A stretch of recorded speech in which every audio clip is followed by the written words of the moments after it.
I think when we each other, it makes the relationship stronger. Sometimes we have reservations about being on camera, but when we see other people, it makes us trust them more. And there's a lot that people say physically without saying things verbally. A big part of what I do in marketing is I like to communicate to my clients, my students, anybody. It's like do video because you get to communicate those things. And me, like I have a certain personality type, and my personality type can rub people the wrong way.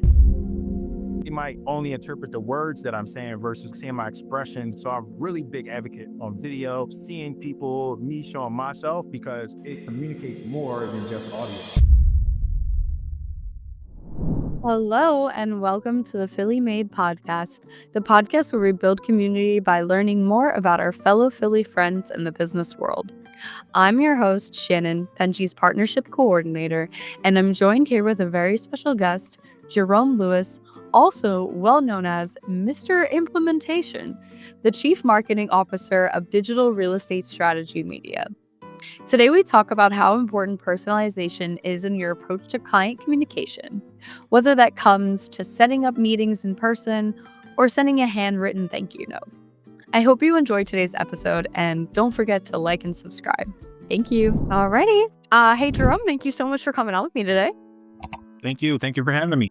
I appreciate it. So I was very curious about, I heard about your nickname, Mr. Implementation. I would love to hear about how you got that and where that comes from. Yeah, so I used to teach a class like every week, and at one point I had hired a coach. My coach told me to pay attention to what people were saying, and he also instructed me to come up with a nickname. So when people would come to me, I would help people with marketing. Specifically, I help real estate professionals with marketing. They always said, "Jerome, I need help with implementation. I know what to do. I need help with implementation. I need accountability." And I kept hearing that word implementation, and listening to the guidance of my mentor, he was like, "You can create a nickname for yourself."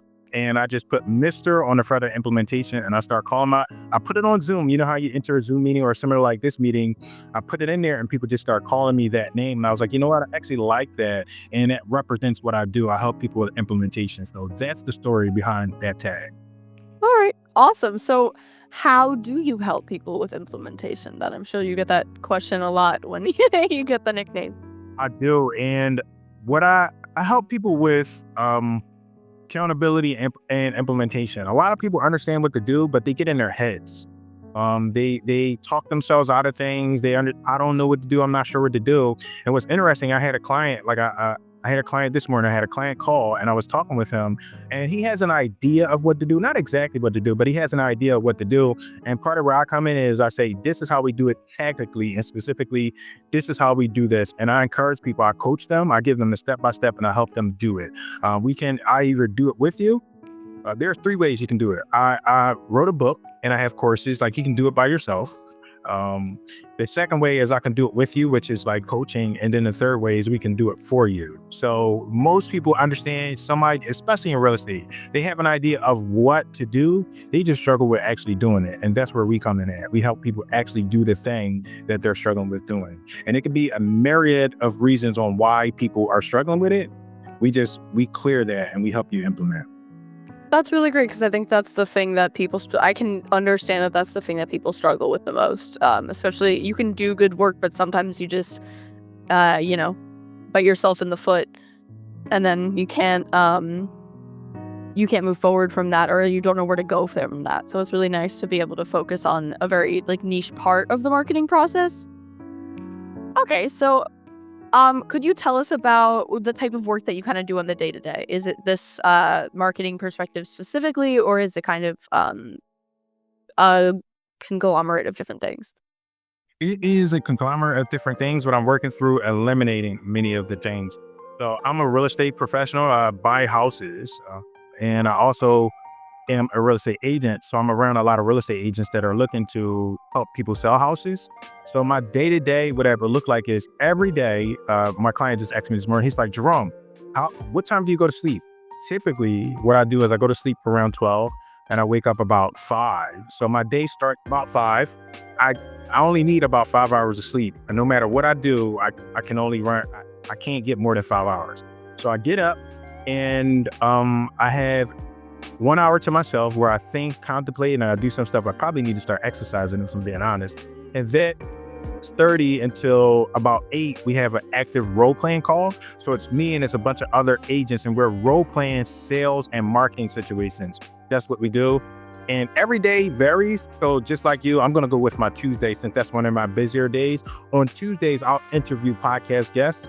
I interview people around marketing and real estate. I interview those people. That fills out my day. And then the evening now, thank goodness, I don't have much to do in the evening. So in the evening, my time, I don't work anymore. Now what I do is I'll relax. I like to play video games. So I'll play video games, and that is how one of my days go. That's awesome. That's also what I like to do. If you want, I got really into passive exercising lately because I work from home and I don't, I have some tips. I bought ankle weights. You just walk around your house, you're exercising, and it works out. You walk around your house, you're exercising. I have exercise bands for your legs. Sometimes I'll just sit in my chair and I'll just go back and forth while it works. If you ever find that you don't have the time, you can just do it passively. Especially if you're like a fidgety person, I'm always moving around when I'm at my desk anyway. So it's like, oh, might as well exercise while I'm moving around. That's so helpful. And as we get off this call, I'm going to get me some ankle weight. It's actually great. You don't even notice you're doing anything. And then your calves hurt after like a day. It's great. It really works. Passive exercise is great because you don't even notice you're doing it, but then you like kind of feel in pain the next day and you're like, oh wow, I really felt like I went to the gym. And it's fantastic, especially for busy people. So that's great. That actually, I like the idea of role playing that you said you do. I don't hear that a lot, honestly, in marketing. So what does that kind of look like? Yeah, what that looks like, I'll tell you how I got into it. So I signed up for a mentorship program, and I wasn't having any problems with marketing. I learned marketing, signed up for a coach, and I did all of that. And then it was time to, which is, we would call it sales. It was time to learn about the sales situations.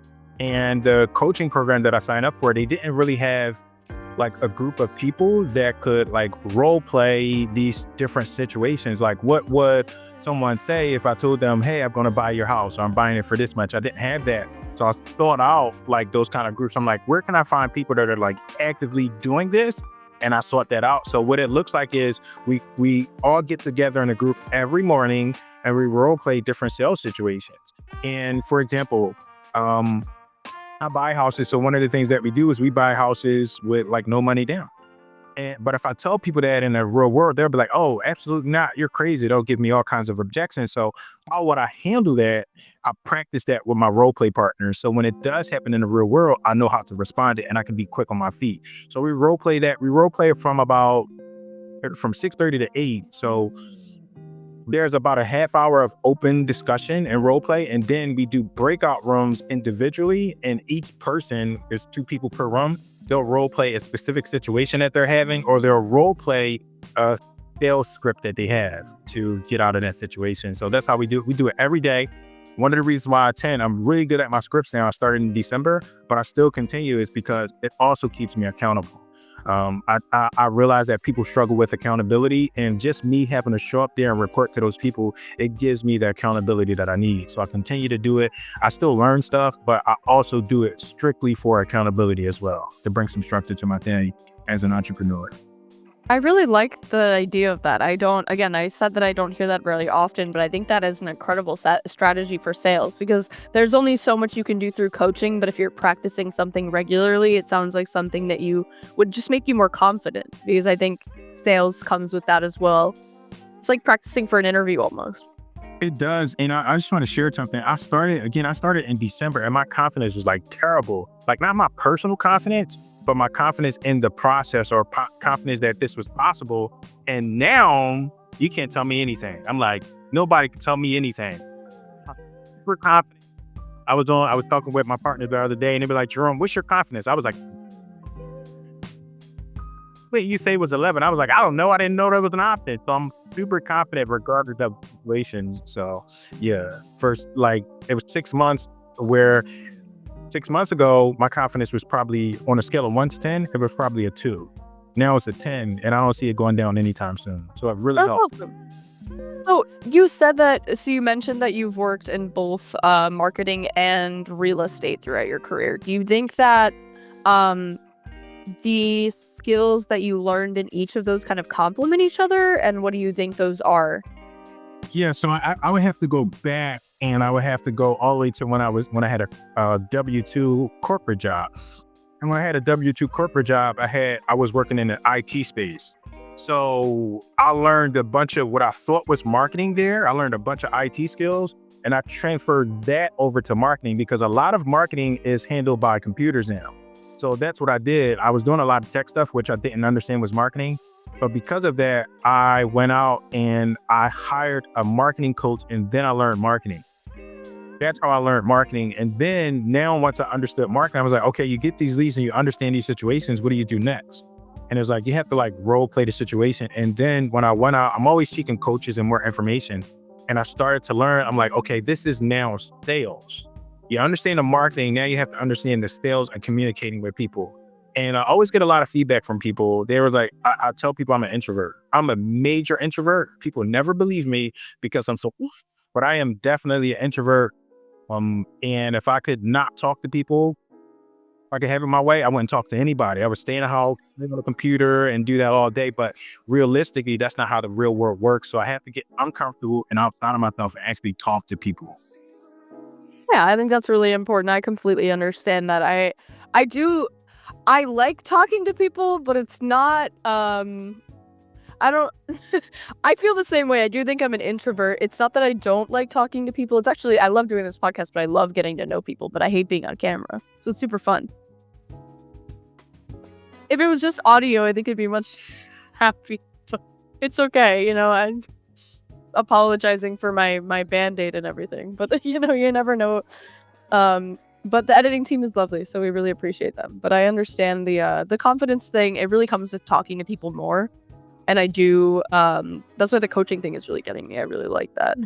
You said like if it was probably audio, it might be, I don't know. I would challenge that. I think when we can see each other, it makes the relationship stronger. So I think personally, like sometimes we have like reservations about being on camera, but when we get to see other people, it makes us trust them more. And there's a lot that people say um physically without saying things verbally. So I think that if we get to see each other and communicate, like if I were talking on the phone, you wouldn't see me doing hand movements.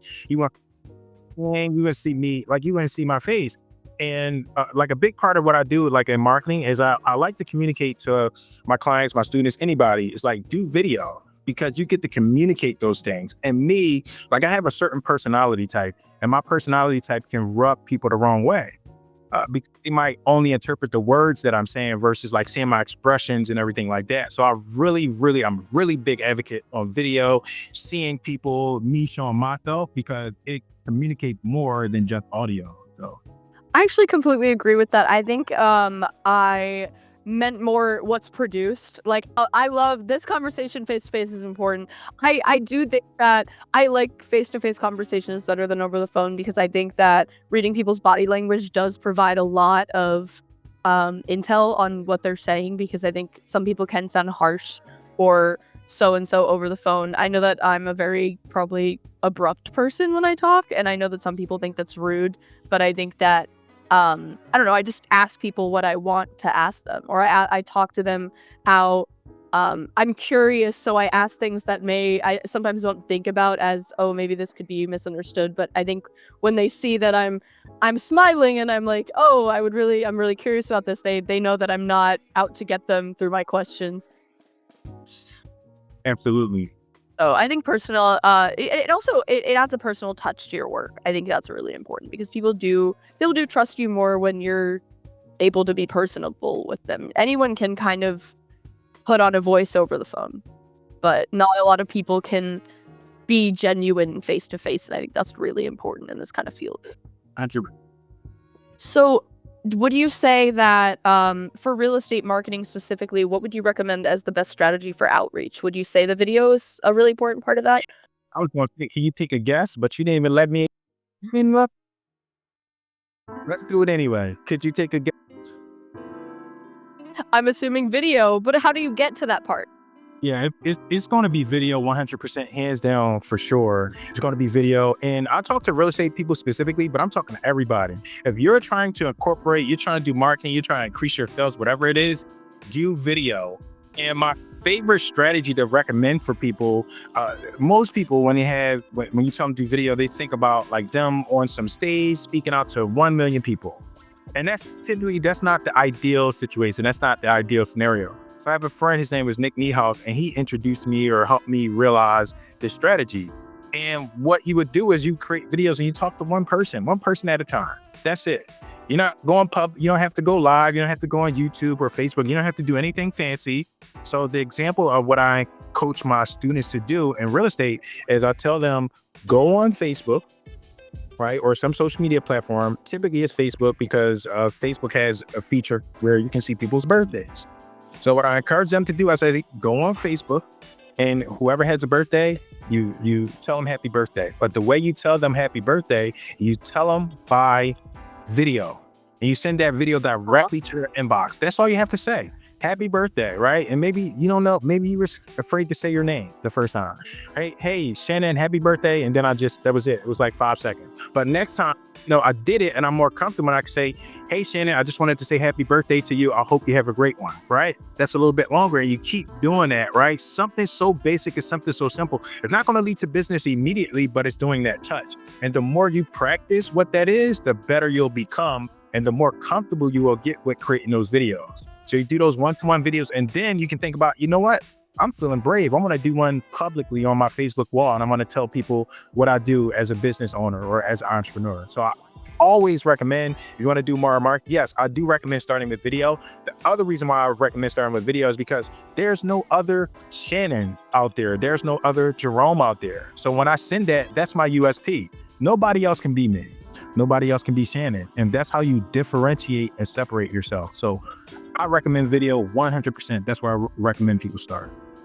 I think that's a great, I love adding personality to a brand or anything that is a business. I think that adding personality is really important, especially when there's a face to something. I think that's really important to people when they just kind of see like a website and they don't know anything about it, especially when there's no people featured on the website or real people featured on the website. Then I think that adds a lot to it. So I definitely agree with you. Yeah, and I'm gonna add to what you're saying real quick. AI is like becoming more prevalent and people are way more skeptical and they're like, what is this AI? Is this AI? So if you start to humanize yourself, and I know there's some stuff out there that fake people, I'm not talking about that. I'm talking about you be an actual person and a human and you communicate to people. That's authentic, where companies and brands are putting all this AI stuff out there and people are like, I just want to talk to a person. That you separate and differentiate yourself by video.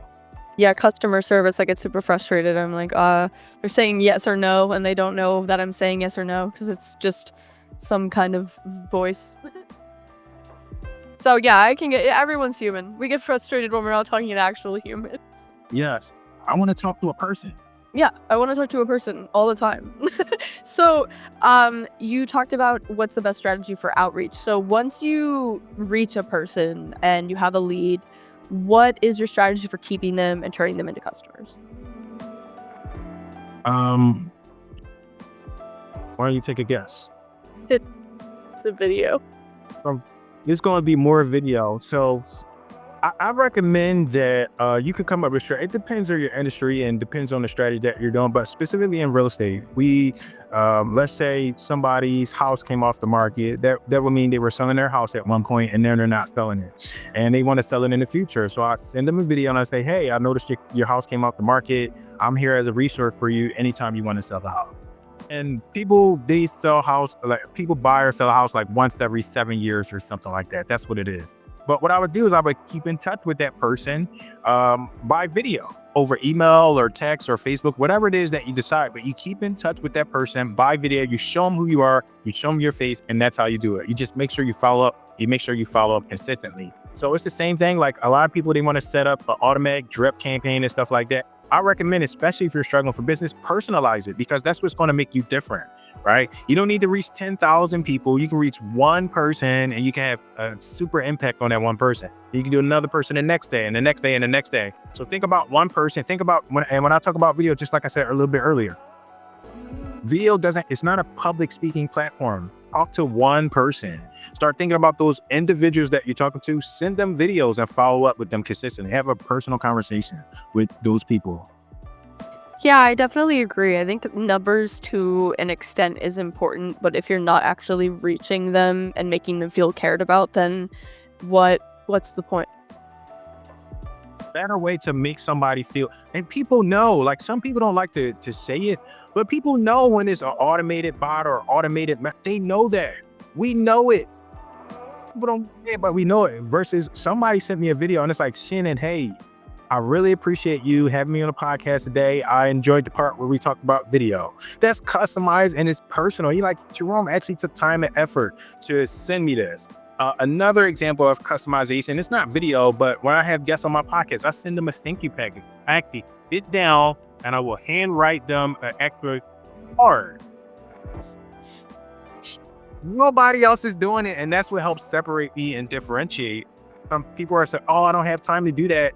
If your business is off the walls, I could understand that, but there's a way you can still integrate that into your business. And when you do little stuff like that, it has a big impact.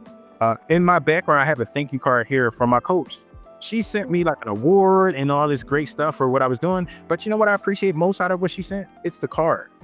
That's what I see the most. And if we can incorporate some of that stuff into our business and our messages, we'll have a much bigger impact.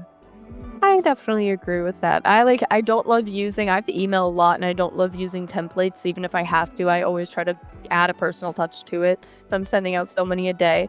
But thanking my podcast guests is something that's super important to me. I wouldn't, this is my job. I love doing this and I love meeting people, and I don't want anyone to feel like they were just another person that I'm talking to. I love the ability to meet new people every day. So it's fantastic. And I should feel like that. And it doesn't take that. It doesn't take that much. Like, yes, the personal cards is actually amazing. I genuinely, I would say that I wish I had the time for that, but I'm sure you're busy too and you still make the time for it, and that's beautiful. No, right. And there's different ways you can automate it. Like my coach was telling me one time, maybe, you're so busy at capacity where you got all of this volume. So maybe you print them out and maybe you only do a personal signature as an example. But there's still a way to integrate like a personal touch, or maybe they don't come from you. Maybe you hire an intern and you say, hey, write 100 cards for my next 100 guests. And they do it and you sign. There's different ways you can integrate that personal touch. So pick up, read up. Yep. For now, I'm doing personal emails to say thank you, but I do love writing. That's like, I even write all my calendars down. I hate technology. It's okay. We're doing a podcast on technology right now, so I don't hate it that much, but I was so ingrained and I loved it so much. I had to realize, like, Jerome, you can personalize some of this stuff. And I started to do that and it had such an impact. So back to, okay, so we talked about how you turn leads into customers. Once you have a customer, how do you retain them? How do you get them to recommend you to friends and continue to use your services in the future? You ask them, like, who else do you know? I'm in real estate. Who else do you know that might be looking to sell a house? Who else do you know that could use my help or use my services? And the key with retaining or getting referrals is, once you serve someone and they're happy, their emotions are high, that's when you ask them. Don't wait until later. You ask them right then and right there. Oh man, I wish I had my book of testimonials with me, but I got an entire book. It's 400 pages of testimonial. And the way I did the 400 pages of testimonials is I learned from my coach.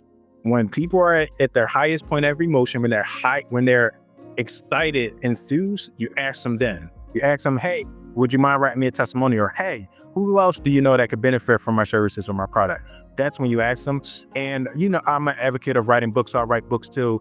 And inside of my books, I always ask, like, who else do you know that could benefit from this course, from this book, from my services? I ask them directly inside of the books as well. That makes a lot of sense. That I understand the height of it too, because I know that people, they'll be happy that you did good work for them, but then, once it's like a month later, they're like, yeah, I don't really remember. Oh, yeah, For more details, because their emotions are high, they can feel the experience more than it is like something that happened. It's like, oh my God, I'm so excited. They can feel and remember all that stuff. The closer it is to the actual point of high emotion.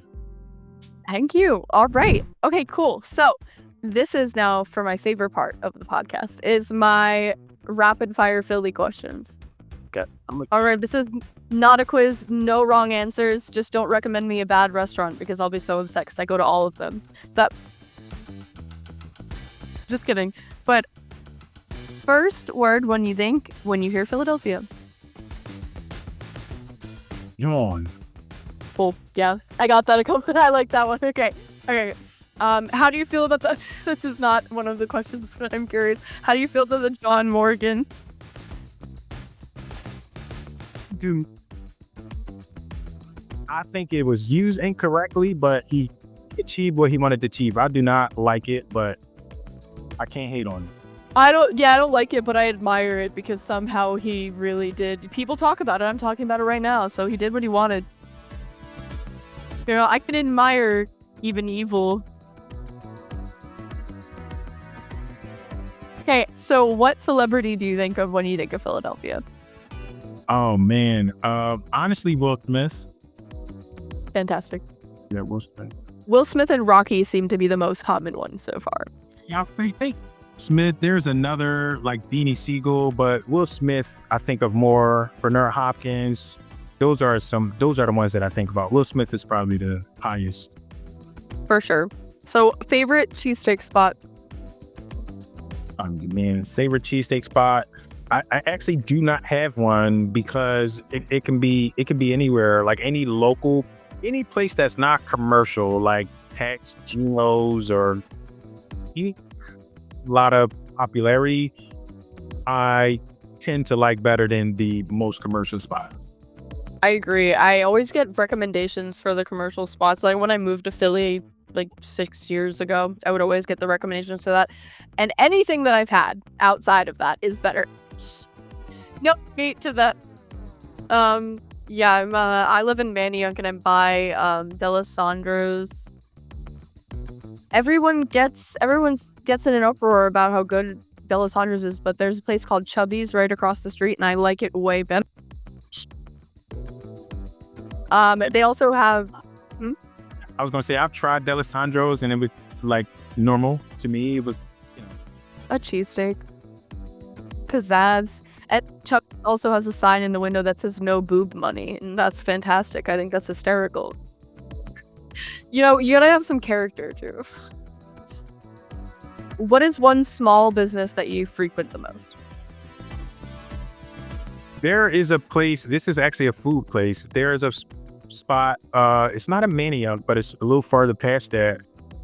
It's called Lucky Star, and it is I think it's Asian cuisine, and I like sushi a lot. I like it's a small spot, and I enjoy it because it's not popular. It's quiet, so I go there often. Okay. Hopefully your gatekeeping it won't explode from this podcast. It's not quiet anymore. What is your favorite place for a drink or a meal?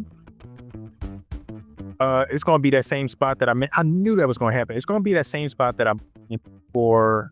So for a meal, it would be Lucky Star because I like sushi so much. Or I don't drink that much, so I like ginger ale. So if anybody can give me old ginger, I'm happy with that. I have a friend. His name is Mike. He come and we go to this buffet. I can't remember what the name of it is right now though, but it's in Philadelphia. It's in the Northeast on the boulevard near the Walmart. I just can't think of the name. Asian buffet. But look. These are my favorite recommendations. I'm getting them from actual Philadelphians and not random people from my college. Moved here a couple of years ago. Whatever. I enjoy this. If you were to, okay, so these are all some positive favorites, but if you were to change something about Philadelphia, what would it be? I believe I would change. I would change like our neighborhood. I would like us to be more clean and collaborative. I would like to clean up the place. And I don't necessarily care about what people outside of us think, but I think we need to come together and clean up. The same attitude and the same energy that we have, and being like aggressive and defense. They said Philadelphia has the worst fan base. If we could take that energy and put it towards something uh, productive and positive, like cleaning up the neighborhood, I would be happy with that. So that's what I would change. That's a positive thing. I would take that energy, that attitude that we have, and I would stick that attitude on cleaning up our neighborhoods and doing better as a community. I really like that. I know that I don't even blame the sanitation crew because I know that they're doing their best, and there's a workers' comp list so incredibly long for people in that field. It makes me so upset. I don't think it's just a lot of I think we just need to do more. I don't there's only so much that you can do in that profession. And as long as you're collecting the garbage, you're doing as much as you should be doing. There's just a lot more on the street that isn't in a can. So I definitely agree with that. What is your favorite neighborhood in Philly? My favorite neighborhood would be Mount Airy. A lot of my family history is from there, and it's a nicer neighborhood. I was born in South Philadelphia, so that's like a close second. But Mount Airy is more homey, and it's more like a suburban type area. So I like that better because now I have a family. So I like Mount Airy a little bit better. I do have a lot of roots in South Philadelphia, but it's more of city-ish than Mount Airy, so I'll pick Mount Airy. I get that. I really do. I lived all over Philadelphia since I've moved here, but I do really like living in Manayunk. I do like that I can go into Philly whenever I want. It's 15 minutes away in a train ride. But it's really nice that it's quiet sometimes. I do like that it's quiet sometimes. That never happens in the city, which is kind of nice too, because there's always something happening, which is interesting, but it's nice. Well, that is all the questions that I have for you today. I really appreciate you coming on, and I think that our audience will be able to learn a lot from you. So I really appreciate it. Thank you for having me. Thank you so much.